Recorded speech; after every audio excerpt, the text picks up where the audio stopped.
ẹ lè kà láti 70 dé 71. Àfà Muhammad. Naam. Ẹ wo ẹ ó yá. Ibo la ti rí mbẹ tó ibo la ti sọ mbẹ pé Mùsùlùmí wọ̀ náà. Èmi kí Kàánú kọ́ béèrè. Imam ẹ̀ka náà Imam ẹ̀ka. Imam ẹjọ ẹ jẹ́ kí bá wọn kà. No, Afárídùn ẹjẹ́ kọ́ ka àwọn ọlọ́mọ kà ẹni sùn. Ẹjọ́ ka. No, Imam ẹ̀yin lẹ máa kà. No, ẹ̀yin lẹ máa kà Imam. Èmi ò rí mi tó sọ pé Mùsùlùmí wọ́n ní sọ́mọ ẹ̀ka náà. ثم لنحن أعلم بالذين هم أولى بها صليا وإن منكم إلا واردها كان على ربك حتما مقضيا. ميري صلوا نمبر. Ó yá. Ló ṣẹlẹ̀ ẹ tún nǹkan tẹ kà ó yá. Ṣé wà ń bẹ̀rẹ̀ mọ́?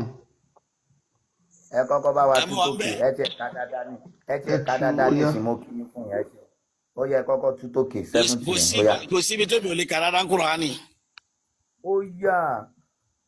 Tẹ́ bá mọ̀ mí délé ẹ̀ ní sọ̀kẹ́ tẹ̀ ń sọ. Ìmọ̀mú ẹjọ ẹ jẹ́ ń bá wọn sọ̀rọ̀. Nǹkan tí mi fẹ́ Afárídùn ẹni sùn ẹ jẹ́ kí Imam ṣe tán náà ẹ jẹ́ kó ṣe tán ẹni sùn ẹjọ́. nǹkan tí mi fẹ́ ṣe pé mo fẹ́ kẹ́ mú àyà yẹn nìkan wá ibi tó sọ pé a wọ̀ náà. ẹ̀ka láti 71 dé 72 yìí ẹ̀wọ̀n lẹ̀ ń wò iná ó yá ẹ̀ka. Láti òkè yẹn àti tààrin ó ti wà òkè. ثم لنحن أعلم بالذين هم أولى بها صليا وإن منكم إلا واردها كان على ربك حتما مقضيا.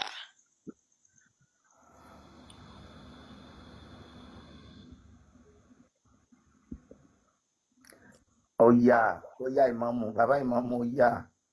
Èrè nǹkan tẹ́ ń sọ ń bẹ ó yà mí lẹ́nu mo ń wo tafsiri yẹn lọ ni. Àní ẹ fi tẹ̀síìrì ilẹ̀ ẹ tún tẹ̀ ká kádẹ̀ lọ. Inú wa rí dùn wá ẹ tú fún wa ẹ ṣe. Summa lananu ó yá. A'lamu billadina ó yá. ثم نحن أعلم بالذين هم أولى بها صليا. ẹ̀yin náà tún kí n gbọ́. Aládé. wàhálà dé o ẹtù ẹ̀yin náà tó ọ̀rọ̀ tẹ́ ẹ̀ sọ yìí nílẹ̀. ẹ jẹ́ kí bá wọn tú. Tọmọ kí oyin bá gbé bí wá fún yín. Dùn ẹ jẹ́ kí wọ́n tú ẹ mọ̀ pé Imam ló ń kà lọ́ní kò rí bẹ́ẹ̀ tó bá ti tú tán. Afárídùn ẹ̀yin lè tú ti yín Imam ẹ tú ẹ̀yin lè ka ẹ tú délẹ̀ ẹ ṣe bàbá. ẹnìkan sọ̀rọ̀ ẹ ṣe pé àwọn bá mi tú ẹ bá mi tú kí n gbọ́ bẹ́ẹ̀ ṣe sọ. Ẹ máa lọ Imam tẹ́ bá ṣe tán àwọn máa ṣe tiwọn but Afárídùn àná fi wọ́n lẹ̀. Ẹni tó ń sọ̀rọ̀ yẹn àfáà lásán làwọn ìmámù lẹ́yìn tó yá ẹnì ṣó ń lẹ̀.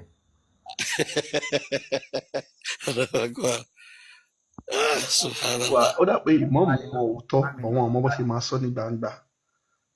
Ẹ̀rí báyìí wọ́n ní subhanallah. Àdúró lẹ́yìn Imam.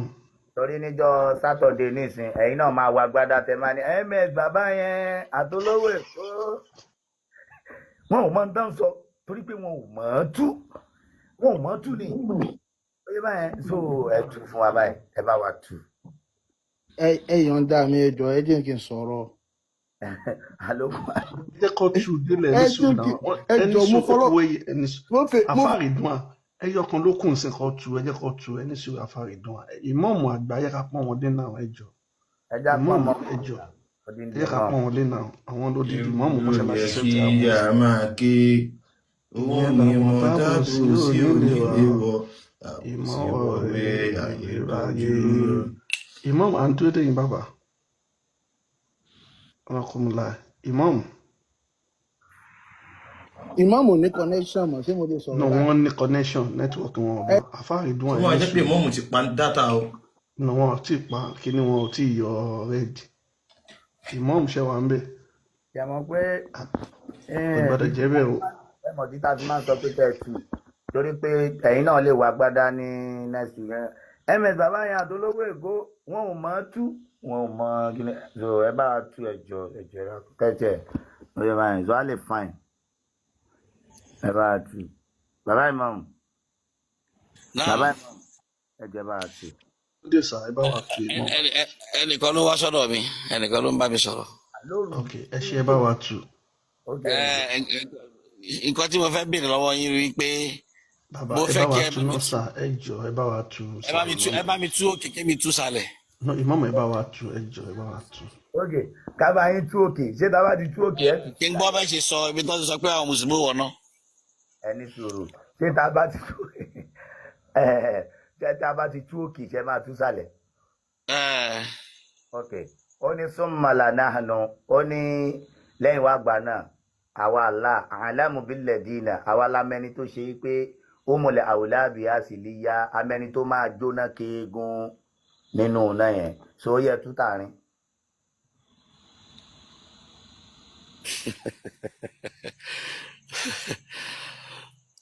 Wa inna minkum illa wariduha.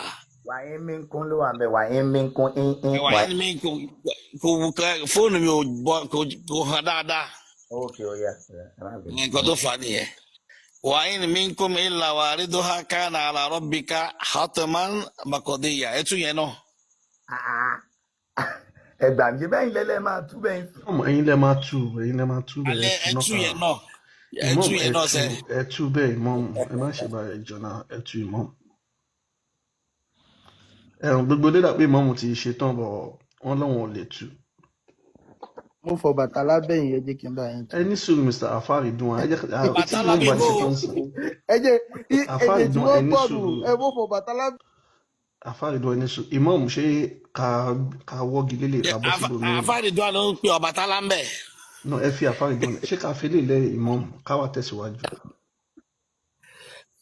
ẹ tẹ̀síwájú mo ń gbọ́ yín. ẹ ṣe gbogbo lé àti ráàrí dájú ń sọ pé gbogbo Muslim náà máa tún jóná Allah kàn fẹ́ kí wọ́n mọ bí iná ṣe rí àwa ẹ̀ṣẹ̀ wá yọ wọ́n jáde so wọ́n tó bá ṣe Islam ó máa jóná ó dáa kó pé a dúró sórí àṣà àti ṣe Yorùbá kó má lẹ́sìn kankan kó ṣe ilé ayé tó dáa kó tẹ̀lé òfin ìlú bọ̀wọ̀ fágbà fọmọdé ó ti mọ òfin ìlú kó dẹ̀ ṣiṣẹ́ ìjẹ́ ọmọlúàbí táwa Yorùbá gan ní ojú káwa lọ tẹ̀lé wọn lárúbáwá ká máa jẹ́ orúkọ lárúbáwá ká máa bá ṣìgìdì lárúbáwá sọ̀rọ̀ gbogbo nǹkan tá a bá fẹ́ ṣe lárúbáwá la máa favour so ẹ lọ jẹ́ ká jáwọ́ pa ẹ̀ ká jẹ́ ìjẹ́ ọmọ Yorùbá wa ó dáa ju nǹkan tí ò ní gbàlà Muhammadu gan sọnù Quran ó lóun gan ọmọbi tóun ń lọ tóun bá kú àtiwọ́ tóun tẹ̀lé òun so ṣe rí i pé Islam ò ní gbàlà ẹ ṣe ẹ jẹ́ àtẹ̀síwájú Afárí dùn àlè gbóhùn sókè. ẹ kú ètò so nǹkan tí like n tó wà ní orí screen nísìnyí tẹ́ gbé fún àfà there is a context in it like ó nídìí tó fi rí bẹ́ẹ̀ ó sì nídìí tí wọ́n fi gbé wá bẹ́ẹ̀ why tó fi jẹ́ bẹ́ẹ̀ we truly know the best of you most of you deserve of burning in it like everybody àwọn èèyàn púpọ̀ ń bẹ tó yẹ pé ìwà wọn ò dáa nílé ayé tó yẹ pé wọ́n máa jó nínú náà now followed by aláwa decree ara rẹ̀ ní 71 wípé gbogbo yín pátá o gbogbo ẹ̀dùn gbogbo yín tó jẹ́ tẹ́ jẹ́ ìṣẹ̀dá èèyàn tẹ́ jẹ́ ìṣẹ̀dá abara méjì which is genes so gbogbo yín tẹ́ jẹ́ ìṣẹ̀dá èèyàn àti abara méjì nítorí gbogbo yín ni ẹlẹ́tọ̀ọ́ sí àti wọbẹ̀ follow by ẹ jẹ́ ìrànlọ́wọ́ lọ́wọ́ nípa Yorùbá yẹn ẹ jẹ́ ìrànlọ́wọ́ nípa Yorùbá yẹn 72 that is Allah sọ pé gbogbo 71 èèyàn máa wọnú náà àbí ẹni sọ̀rọ̀ Muslim náà máa wọnú náà. that is 71 ẹ sọ and fún then yẹn òun yẹn dáadáa. 72 in 72 he says he will rescue those of you who are deserved of it. Mr. Ridwan ẹ tí gẹ́tì nǹkan tá à ń sọ ṣé Muslim jóná wọn jóná àbí wọn jóná ṣọwọ́ náà. kò dá ọkọ bóyá ẹnìkan báyìí ló máa jóná. ẹ tí gẹ́tì nǹkan tí mo sọ ṣé wọn àwọn ẹni sọ ṣé wọn Muslim ṣé wọn wọnú náà àbí wọn wọnú náà. Mr. Afárí Ridwan ẹni sọ̀rọ̀ ṣé wọn wọnú náà àbí wọn wọnú náà. ẹ̀dùn náà ntí Quran wà fún Quran wà fún linasu wa jinn àwọn èèyàn àti àwọn abara méjì ìlọlọ́run mo ti gbọ́ bẹ́ẹ̀ yẹn ṣé wọ́n wọnú náà àbí wọ́n wọnú náà. Quran wà fún àwọn jinn àti àwọn abara méjì. Mr. Ridwan wait àṣọ ẹni tí Quran wà fún nọ́mbà 71 yẹn 71 yẹn bó ṣe wà ń bẹ̀ kí ni nǹkan tí 71 yẹn. 71 kó gbogbo èèyàn papọ̀ gbogbo ìṣẹ̀dá tọ́lọ́run dá kí ló lọ́ máa ṣe gbogbo ìṣẹ̀dá tọ́lọ́run dá kì í ṣe wípé mùsùlùmí nìkan ni ló wà. kí ló lọ́ máa ṣe ẹ ṣàlàyé. ó ní okay I don't like the he says and there is none of you except he will come to it. This is upon your Lord and it's an inevitable decree. Like wípé Muslim máa ṣe. Ó ní gbogbo yín pátá tá a dá kò sí kankan nù yín tẹ̀lé bọ́ nínú rẹ̀. Àtàwọn Muslim náà wọ́n wọ̀ náà. Pẹ̀lú ògo t'Ọlọ́run nítorí èèyàn ni wá náà kì í ṣe wípé we are not special. Okay, let's wait like this. Kí ló ní gbogbo ẹ̀dá máa ṣe ń bì gbogbo èèyàn àti Mùsùlùmí. We are all deserving of it. Kí ló ní gbogbo everybody máa ṣe àti Mùsùlùmí. We are all deserving of hell. Pé gbogbo wọn náà máa wọ náà bí. Yeah, but we are all deserving of hell. And then followed by kí ló sọ ní next one. Kí ló sọ ní next one. Yorùbá ni read one. Ìbọn ọmọ Yorùbá ni yín ẹ sọ Yorùbá náà. No, ẹ má bínú sí mi. Gbogbo máa ṣe àwọn olùmí gbọ́ wa tí wọn ò lè gbọ́ ògbó mo ti sọ lẹ́ẹ̀kan I speak more than. Ó yẹ sọ ní Yorùbá tó gba yọ gbọ́ ọmọ Yorùbá ni wá èdè Yorùbá náà sọ bíbá. Ẹ má bínú sí mi. I speak more than 4 languages and the only one I can be fluent in Bàbá kí wọ́n ní gbogbo everybody máa ṣe. Everybody let us see. Yeah. Everybody deserve of it. Of hell. Deserve wọ́n ti kí ni. Of hell. Kí ni jẹ́ hell? Iná. Ẹ sọ Yorùbá náà gbogbo yín máa lẹ́tọ̀ọ́ sí náà gbogbo yín máa jóná. Okay, follow by what? Kí ló tẹ̀lé? Tó di pé èso láyé kí ló tẹ̀lé kí ni next kí ni 72 for? Àbárídùn wait let's take it one by one kó lè bá clear sáwọn. Okay. Ẹni tó bá wọnú odò tó mọ̀kàn la máa ń yọ bẹ́ẹ̀ náà ibẹ̀ kọ́. Ẹni tó bá wọ ẹjọ́ Yorùbá yẹn everything. Tó bá kó sódò la máa ń yọ bẹ́ẹ̀ náà ibẹ̀ kọ́. Tí ò lè swim. La máa ń yọ àbí bẹ́ẹ̀ kọ́. Ẹni tó bá kó sódò tí ò bá modò wẹ̀ òun lè máa swim. Yọ àbí bẹ́ẹ̀ kọ́ ẹni tó bá sí kòtò. Ẹ̀yà ni tí ò lè swim. Tó bá lè swim kò nídìí kéèyàn yọ. Ẹni tó bá kó sí kòtò tí ò lè jáde á wà yọ jáde bẹ́ẹ̀ náà ibẹ̀ kọ́.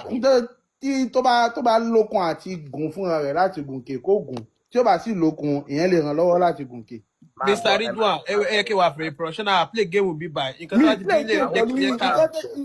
No, a máa já ibú àwọn àfáà pọ̀ sálẹ̀ àwọn àfáà lé 300 tó wọ́n sálẹ̀ a máa gbé wọn sókè ìjọba wà bí báyìí kí pé wá ṣeré ara. Mi ṣé mo ń ṣeré ni eré kí ni mo gbé bọ̀ wá bí báyìí ni. Máa gbọ́ Àbárídùn. Náà mi ì sọ àfáà bọ̀ náà. Nọ́mbà 71 yẹn. Ó sọ pé gbogbo ẹ̀dá pátápátá gbogbo Mùsùlùmí everybody ló máa wọná àbí bẹ́ẹ̀ kọ́. Kò sọ wípé gbogbo ẹ̀dá ló máa wọná ó ní deserve ẹlẹ́tọ̀ sí deserving àti ẹgbẹ́ wa. Deserving àti wípé you will surely you will. Má jẹ́ kí ọ̀rọ̀ yẹn padà. Ẹni sùn Àfáàrídùn ìbẹ́ iná lẹ́ lọ́ máa wọ náà tẹ́lẹ̀ tó ti ń sọ pé mo ní deserve lẹ́tọ̀ sí gbogbo ẹ̀dá tá a dá ló lẹ́tọ̀ láti wọ náà. Ìjọ ọba ti ń parọ́ a máa já wọn bọ́ a máa gbọ́ lómi wà sókè. Ẹ tún já mi bọ́ again. Tẹ́ ẹ bá ti win argument pẹ̀lú wọ́n ti wà ní pípẹ́ tí wọ́n lẹ̀. Kí ni 72 sọ? Ẹja bọ́ sí 72 ẹjọ́. Mo wà honest ṣé bí mo kàkọ́ ṣé bí ó continue 71 72 ẹjọ́ ta ló ní kiri Big Jose. Dákẹ́ síbẹ̀ lẹ́kàn Mr. Lẹ́kàn open your mic ẹjọ́ bá gbé Quran yẹn gangan wá ẹjọ́. Mami Big Jose ẹjọ́ bá gbé Quran yẹn gangan wá. Ẹ̀dá padà. Lábùnà sùn rẹ̀ wọ́n gbé jáde yẹn. Ẹ̀dá padà. Ìtẹ́gbọ́ tẹ́lẹ̀ ní kẹ́dá padà ẹjọ́. Mo fẹ́ kí Lẹ́kàn sọ ohun tó wà bẹ́ẹ̀. Ẹ̀dá padà ẹjọ́. Bàbá ẹ jẹ́ kó ka tẹ̀sírì yẹn. Ẹgbẹ́ tẹ̀sírì kò. Àti ìgbọ́ 72 o. Ẹni sọ Àfáàrídùn ìtọ́kọ́ gbọ́ ẹnìkan gbé wá padà. Okay, wọ́n ti ẹ̀ wá ń bíbá ìgan. Ẹjọ́ ẹ̀ka last line yẹn. Everyone will be what? Ẹni sùúrù wọ́n ní ká máa argue èyí tó gbé kó kan gbé wá padà. Ẹgbẹ́ èyí tó gbé kò yẹn ẹgbẹ́ wá padà. Ẹjọ́ nítorí Ọbàtálá ẹgbẹ́ wá padà. Sọgbẹ́ni kí ló ń ṣe tó wà honest I'm honest pẹ̀lú yín. You are honest. You are not honest at all. How am I not? olówó èkó ẹnìkan gbé wá padà ẹnì kì í sọ̀rọ̀ ẹnìkan gbé wá padà. Wàyí minkum. Jùmọ̀ àbẹ̀. Wàyí minkum ike ilá. gbé lọ tẹ́lẹ̀ nìkan gbé wá. You are not honest at all. You are over. Ẹni sùúrù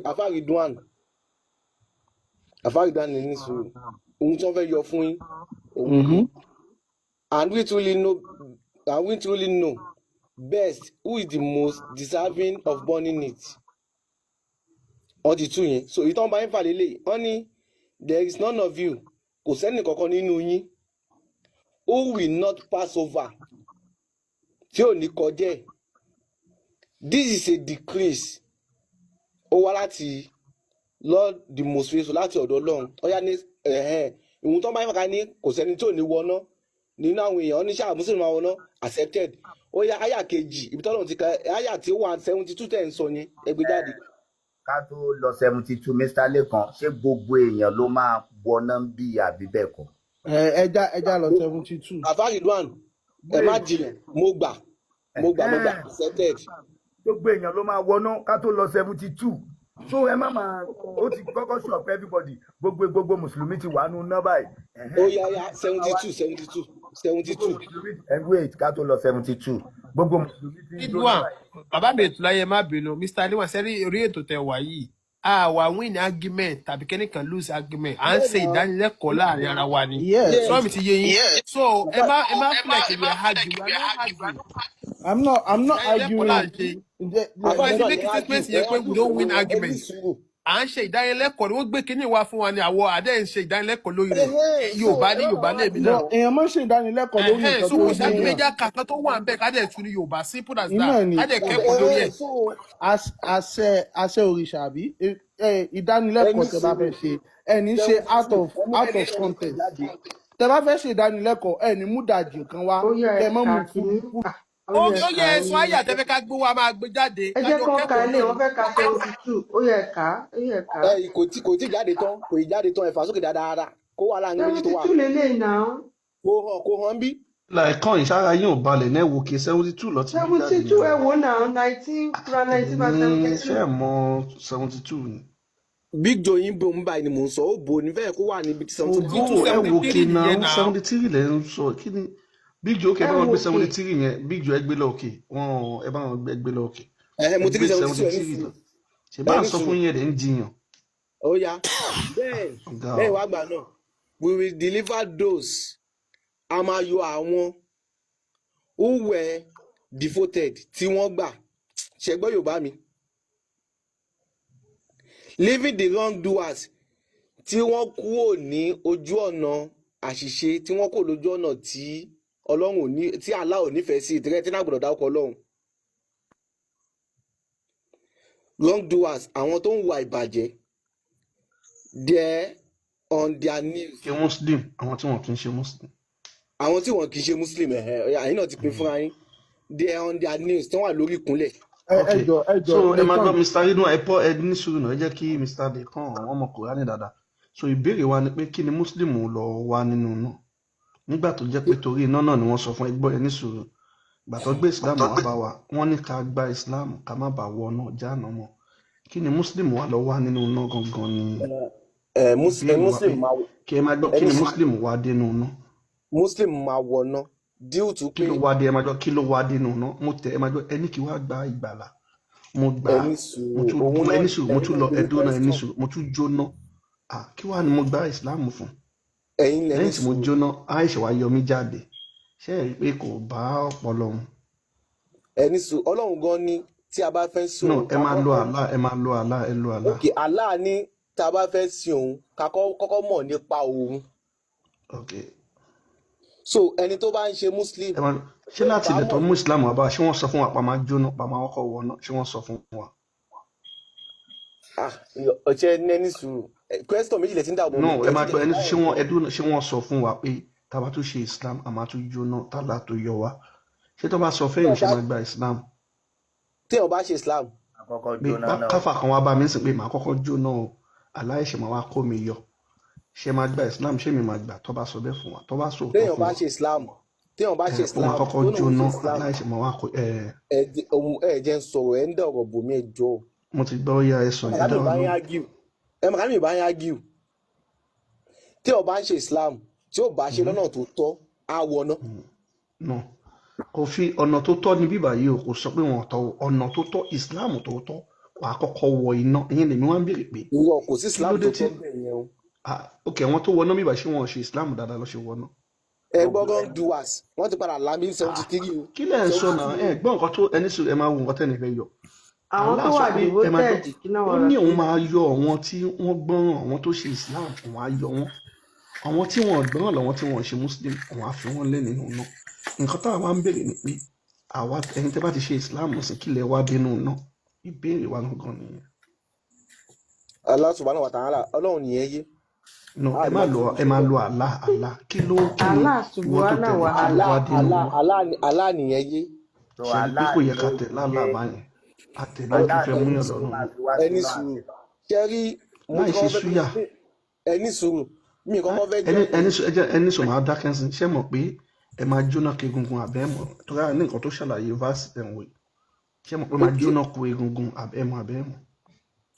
kò sẹ́ni tí náà fẹ́ jó lẹ́rẹ̀ kò sẹ́ni tí náà fẹ́ jó tí ò ní jókòó egungun kò sí. so ẹ ṣe bí kò ní ìdí kẹka fún wọn àbí wọn mọ̀ kàkà pé ní wọn máa jóná tiẹ̀ wọn mọ̀ ẹ sèwé náà jẹ. olówó èkó ṣe máa jẹ́ ń sọ̀rọ̀ à ń gbọ́. ibi báyìí àwa lẹ́nu ni àwa argue ṣẹ́rí most of àwọn àdìsí tó wà ní online nowadays àdìsí pé méjì ọ̀tá Islam ló kọ́. ọ̀tá Islam kọ ẹni sùn ó pé méjì àwọn kan wà ó fẹsẹ̀ múlẹ̀ àwọn kan wà kò fẹsẹ̀ múlẹ̀. ṣebí kúrò là. ṣé dọ̀ ìfà. Stanley kan Quran lẹ́ka tó ń sìn yìí o so kẹ má gbèsè àwọn ṣẹgẹt Quran lẹ́ka tó kẹ má lọ gbèsè lọ́dọ̀ Allah o. inú mi dùn ìgbà tí mo rí pé bóyá Christian lọ ń sọ̀rọ̀ ìgbà tí mo rí pé bá tó sọ̀rọ̀ Christian náà ẹ ti gbé wọn. mo níṣẹ́ mọ̀ pé Quran lẹ́ka tán lẹ́ẹ̀kan ṣẹ́ ti mọ̀. Quran mo kà tán mo mọ̀ Quran nìyẹn bí Quran ṣe wà nìyẹn. ok Allah ló wù kí gbogbo everybody ó jóná gbogbo mùsùlùmí àbí pé kóhun kó gbogbo àti Muhammad ni o everybody inú náà. Muhammad lè wọ́n náà tí bá ní Islam gangan ní ọkọ ṣáájú ṣé mo àwọn èsè èèyàn ni.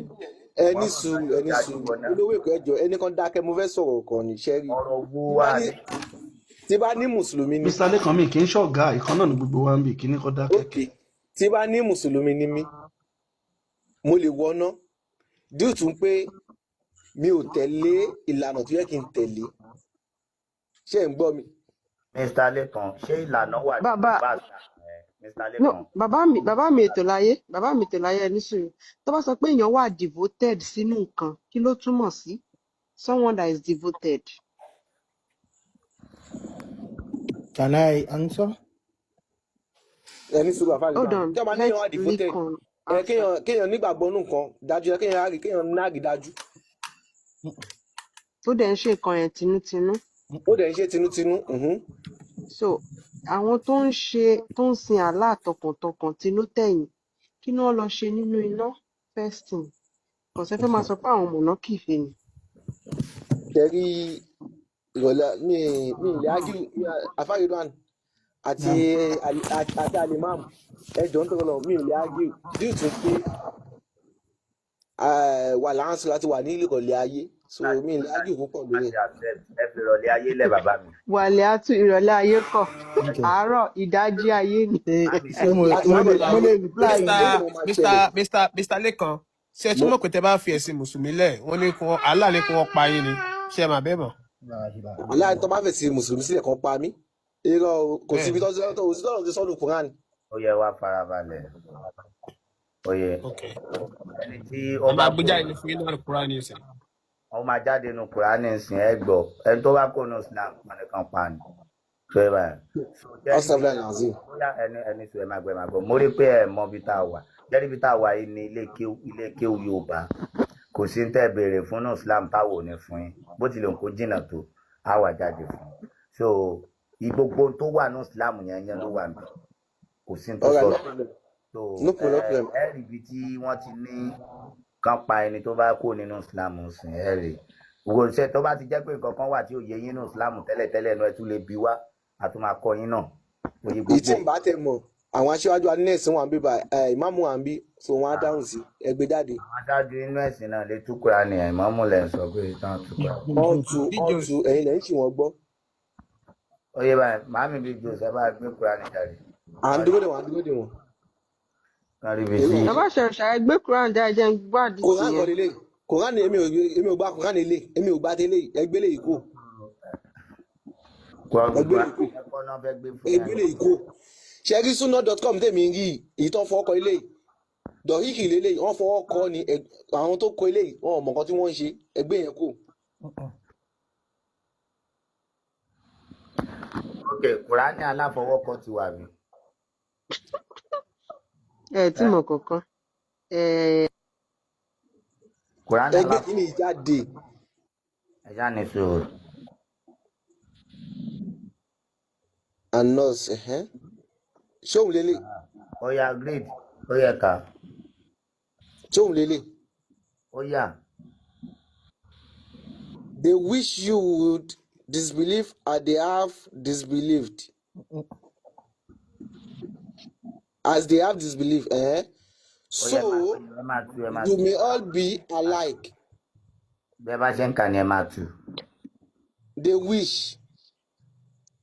Wọ́n gbà lérò you will disbelieve. Ìpè ẹ̀ nígbàgbọ́. As they have disbelief. Gẹ́gẹ́ bí wọ́n ṣe nígbàgbọ́. Ṣé mo gbà? ẹnìṣó ńlẹ̀. So you may all be alike. Gbogbo yín máa rí bákan náà. Gbogbo yín lè rí bákan náà. Ẹ lè rí bákan náà. So do not take them alike. Ẹ má mú wọn bákan náà. Ṣé mo gbà? ẹ má mú wọn lọ́rẹ̀ẹ́.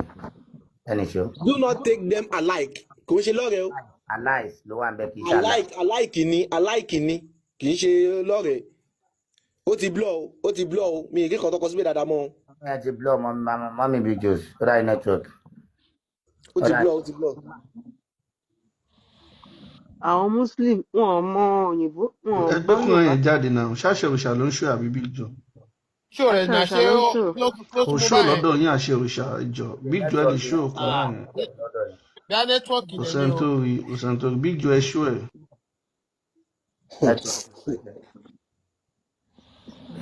network yẹn jẹ́ kó máa blọ́. bàbá mi ìyá wa Bímbọ́lá ọ̀dọ́ yín là ń bọ̀ ń sin ẹjọ́ 1 minute. Do not take allies ló wà ń bẹ allies kì í ṣe allies. bóyí tó gbé wà tẹ́ bá ẹyẹ kí n gbé wá. Alike accepted. Oh Lord. This is wasting of time. ẹ gbé mi sí big screen. Alike. Do not take them allies. Oya ń gbọ́. Okay. So do not take them alike unless àyàfi they migrate in the cause of Allah. Ṣé kò tó sọ mí yé yín ṣá? Oya. They migrate lẹ́yìn ìgbà tí wọ́n bá gbà ń pé Allah. Lẹ́yìn ìgbà tó bá gbà ní lójú ọ̀nà Allah. Sọ̀jẹ́ ń túbẹ̀. ẹ bá ti débi pípa yẹn ẹ má lo English o ẹ lò ní Yorùbá. If they turn away tó bá yí ẹ̀yìn then lẹ́yìn wá gbà náà seize them ẹ mú wọn and kill them ẹ pa wọn. ẹ gbọ́ nǹkan tí mo sọ lẹ́ẹ̀kan ni. kí ó bá ti débi pípa yẹn mo ní kẹ́ má sọ ní Gẹ̀ẹ́sì wọ́n máa TikTok máa drop yín dànù sí. Okay, seize them and kill them. Whenever you find them. Ọlọ́run ló mọ bẹ́ẹ̀ ṣe mọ̀wé ní. Mr. Lekan nǹkan lọ́sẹ̀ ni pé ẹ ṣe wá TikTok tẹ bá ti dé bí àwọn ọ̀rọ̀ tó lágbára báyẹn máa ní online live àbí kẹ́ ẹ sọ ní èdè mi bìkọ́ tẹ́ bá ń sọ èdè òyìnbó black apple láìpẹ́ ó máa ó máa drop yín tọ́rọ̀ mi sí yín so tẹ́ bá ti débi irú KIL yẹn ẹ kàn máa sọ pé on alive àbí kẹ́ ní páín ẹ máa rí pé tí àwọn èèyàn bá ń sọ̀rọ̀ lórí social media tó bá débi ọ̀rọ̀ páín ó máa ní páín wọn ò ní lo ọ̀rọ̀ yẹn ní èdè òyìnbó kọ́mọ́ bá because òfin àgbáyé gan ọ̀pọ̀ kò fara mọ́ kẹ́ mọ́ sọ àwọn ọ̀rọ̀ yẹn láwùjọ. Okay. If they turn away tó bá yẹ́yìn dà then ẹ mú wọn ẹ pa wọn. Ẹ jọ ẹ bá mi mú tu bàbá Lẹ́kan yìí bàbá Lẹ́kan ìmọ̀mù àfàwà Muhammad ẹjẹ bá wa tú bá sí wàyí tà wá dú láwùtẹ́kù ẹjẹ bá wa tú ẹjọ. Bàbá Lẹ́kan rí tú. Mo ti tú o irun tẹ ní kí n sọ mo ti sọ o. Ìmáàmù wà bíbá ẹ jẹ́ kí ìmáàmù gbóhùn sókè ìmáàmù ẹ̀ bá gbóhùn sókè ṣe. Ẹ bá wa ka kínní. Ẹ bá wa power tap o ẹ share program látàárọ̀ kí ló dé. Ìwọ 1 million ti pẹ́ láìpẹ́. Ó yá. Àwọn power tap àti. Bàbá Lẹ́kan bóyá ìmáàmù ti ganu sí ibi. Bàbá Muhammed ṣe wà bẹ́ẹ̀. Wọ́n ń ronú. Ẹ já pọ̀ kan. Wọn ò gbọ́ rí. Bàbá Muhammed. Ẹ jẹ́ continue ẹ jọ. Ẹ jẹ́ kí bàbá Lẹ́kan tẹ̀síwájú. Tí bàbá Muhammed wá sí mi ẹ jẹ́ kí Ridwan bá wa kà Ridwan ẹ bá ka pé wá tú. Èmi mò ń kà lọ ẹ jẹ́ kí n kà délẹ̀ o. Ẹ ti kà délẹ̀ náà ẹ ní sùúrù ẹ jẹ́ kí Ridwan ka ẹ gẹ́ẹ̀sì àwọn ọ̀rọ̀ yẹn dáadáa. Gbogbo ilé ṣé Lẹ́kan ò ká dáadáa ni. Ẹ bẹ́ẹ̀ ká o bọ̀ kò àgbọ̀ ìmáàmù ti sọ̀kalẹ̀ o. Ohun tẹ́ fẹ́ kí n yọ ọ́nbẹ̀ mo ti yọ. Àní ẹ ní sùúrù náà kò sẹ́ni tó bá yín sábà ń jiyàn ní ìsinmi afẹ́kẹ́lómi náà tún kà ni. Oya Ridwan àbáṣẹ wà mbẹ. Yeah, mo wà ń bí bá. Ó yẹ bá ka ayé àyẹ̀kẹ́ bá tú ẹ ṣe. Okay, màá kà but this is out of context. There are three verses. There's the one before and there's the one after. So we start from the one before, we go to that one. Àti Bonika ti gbé wá bàbá mi. Ẹgbẹ́ wá láti 88 to probably 91. That will work. Okay. 88 to 90.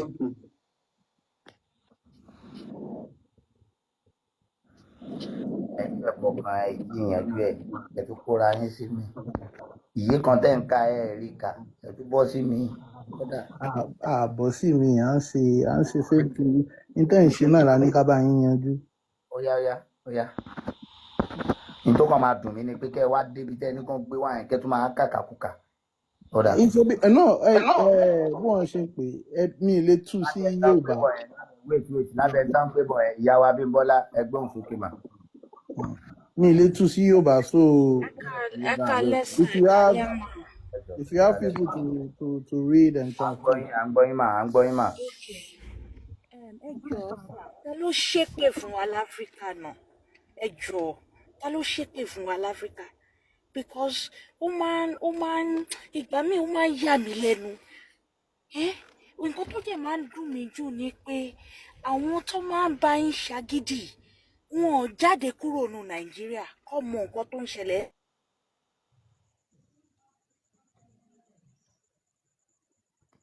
Èmi ò gbé Nàìjíríà rí o. Gbọ́yìn ṣé nẹ́tíwọ̀kì wọn ni ó dà gbé nẹ́tíwọ̀kì wọn ni ó yá. Ó possible MS ti sùn tms bá drop mo lè ṣí láì cause bàbá ti sùn bá. Ó yá bá mi gbé kíní ẹ̀ tó ti lọ. Tí èsì wa bàbá mi Bọ́lá ti wà wé.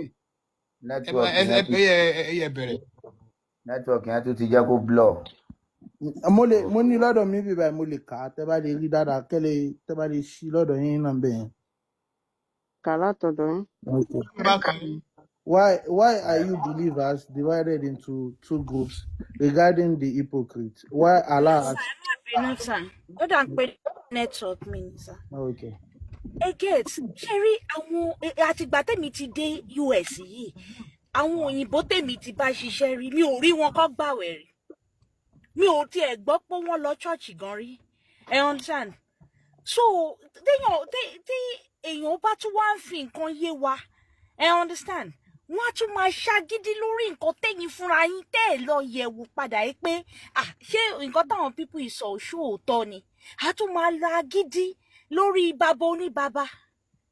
ẹ understand kí nìyẹn ó kọ́ mọ̀ nǹkan fún us but ẹ̀kọ́ lèmi kọ́ lórí péjì ẹ̀kọ́ tí mo jẹ́ kọ́ ni pé nǹkan tó ń jẹ́ ọmọ ènìyàn because oníkálukú ẹlòmíì ó jẹ́ kó yé mi pé ọgbọ́n orí tiẹ̀ kọ́ ló wà lórí ẹlòmíì o so the best thing tó bá fẹ́ gbáyé ìrọ̀rùn kó sọ nǹkan tí wọ́n fi ń pa nǹkan get kó mẹ́nu kúrò ń bẹ̀ ni because àwọn kan wà tó jẹ́ pé wọ́n ready láti pa ẹ́ lórí nǹkan tó ṣèwádìí. ẹ understand sir so ẹ mọ̀ wọ́n jẹ́ máa ń sọ nǹkan kan pé ọ̀rọ̀ aláìgbọ́n aṣọ làágùn ni kò sí tẹ ṣe fẹ́ sọ̀rọ̀ fún ẹni tí ò lọ́pọlọ lórí tẹ́ẹ̀ni láàgùn díẹ̀ ẹ understand so ní Africa wa yìí a lot of things ló ń ṣẹlẹ̀ tó jẹ́ pé ẹ mọ̀ wọ́n máa kò tiẹ̀ yé mi ìgbà míì tẹ bá ń try láti convince àwọn kan ó máa ń ṣe mí bíi pé kí n rí wọn kí n fọ́pàn mọ́ ọ lórí ni pé kí ló ń ṣẹlẹ̀ gan-an kí ló ń ṣẹlẹ̀ ta ló ṣépè fún wa kí ló ṣẹlẹ̀ ẹ understand but Ọlọ́run a máa fún yín ṣe o àwa tá máa gbọ́ a máa gbọ́ náà ni àwa tá jẹ́ ní gbọ́ àwọn ṣẹ̀tẹ̀ wá rí mo fẹ́ kẹ́ concentrate lórí àwa youth tí bá jẹ́ ń sọ àwa youth àwa tó jẹ́ pé bóyá àwa bíi 25 get àbí kìíní ṣe ráwọn bàbá tó bá ti wọ 50 60 yẹn ẹ jẹ́ ká fọ̀rọ̀ wọn ṣe pé àbákú laṣọ ewúrẹ́